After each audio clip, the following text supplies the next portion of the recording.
ఆమె కూతురు లాస్ట్ అని ఆమె డ్యాన్స్ చేస్తుంది, సంగీతం కూడా పాడుతుంది. తన పిల్లలాగా అందరూ కూడా నేర్చుకోవాలనే ఉద్దేశంతో ఈ సంస్థ పెట్టింది ఆమె. కరోనా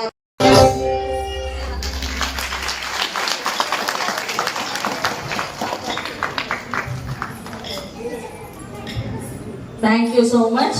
చాలా చక్కగా చేస్తున్నారు చిన్నారులు.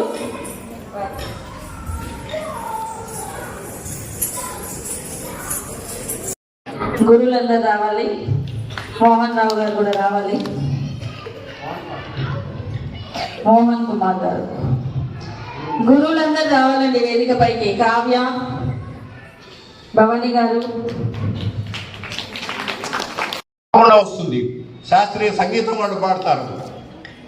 ఆ కళల్ని కనుక నిలబడినట్టయితే, కళల్ని మనం బ్రతికింపజేసినట్టయితే మనం బతికినట్టు, మన జాతి బతికినట్టు. జాతికి గర్వకారణమైన, జాతికి గుర్తింపు తెచ్చే కళల్ని మనం పోషించాలి.